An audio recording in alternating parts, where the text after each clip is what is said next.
ঈশ্বরের প্রতি ভালোবাসা কিভাবে আসে? এটা একটা বড় প্রশ্ন।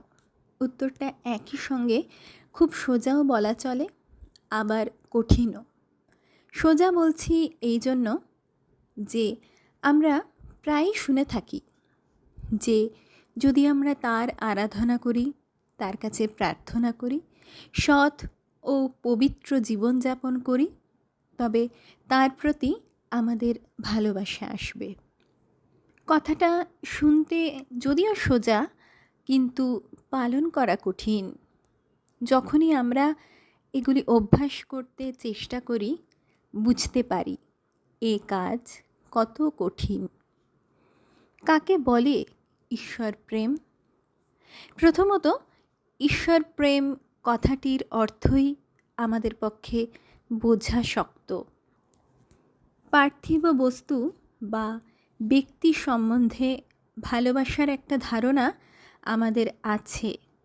আমরা পিতামাতাকে ভালোবাসি, সন্তানকে ভালোবাসি, স্বামী স্ত্রীকে, স্ত্রী স্বামীকে ভালোবাসেন। অর্থ, যশ, মান বা ক্ষমতা ও অন্যান্য অনেক কিছু আমরা ভালোবাসি। কিন্তু ঈশ্বরের প্রতি ভালোবাসা ব্যাপারটা অন্য ধরনের। কারণ তার সঙ্গে আমাদের যে কোন সম্বন্ধ তা আমরা বুঝতে পারি না। আশেপাশের ব্যক্তি বা পরিবেশের মতো তার সম্বন্ধে যে আমাদের কোনো অভিজ্ঞতাই নেই। কারণ আমাদের যা ভালোবাসার বস্তু তা সবই ইন্দ্রিয়গ্রাহ্য। কিন্তু ঈশ্বর তো তা নন।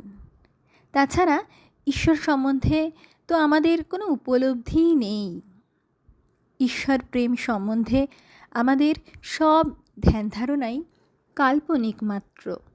অথচ সত্যের বা প্রত্যক্ষ অভিজ্ঞতার কোনো ভিত্তি না থাকলে কেবলমাত্র অনুমান বা কল্পনা আমাদের বেশি দূর এগিয়ে নিয়ে যেতে পারে না।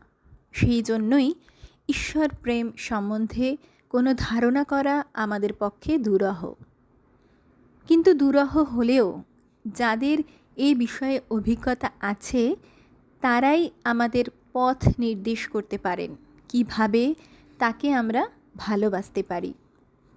শ্রীরামকৃষ্ণ এমনই এক ব্যক্তি, যিনি বলেছেন, ভগবানের সঙ্গে ভক্তের একটা বিশেষ ভাব সম্বন্ধ থাকা দরকার। ভক্ত একটি বিশেষ ভাব অবলম্বন করে অগ্রসর হবে। তাকে পিতা, মাতা বা সন্তান বা অন্য কোনোভাবে দেখবে। এই ভাবের আরোপণ আমাদের সহায়ক হতে পারে। পার্থিব সব ভালোবাসার সম্বন্ধের মোড় ঘুরিয়ে দিতে হবে ভগবানের ওপর। ত্বমেব মাতা চ পিতা ত্বমেব, ত্বমেব বন্ধুশ্চ সখা ত্বমেব, ত্বমেব বিদ্যা দ্রবিণং ত্বমেব, ত্বমেব সর্বং মম দেব দেব। ঈশ্বরের সঙ্গে জীব এরকমই সম্বন্ধ স্থাপন করতে পারে। ভাবতে পারে যে এই পৃথিবীতে তিনি আমার সর্বস্ব। প্রথম দিকে অবশ্যই এটা একটা অভ্যাস মাত্র, কল্পনা মাত্র। কিন্তু ধীরে ধীরে এই অনুভব যতই গাঢ় হবে, কল্পনাও বাস্তব সত্য হয়ে দাঁড়াবে।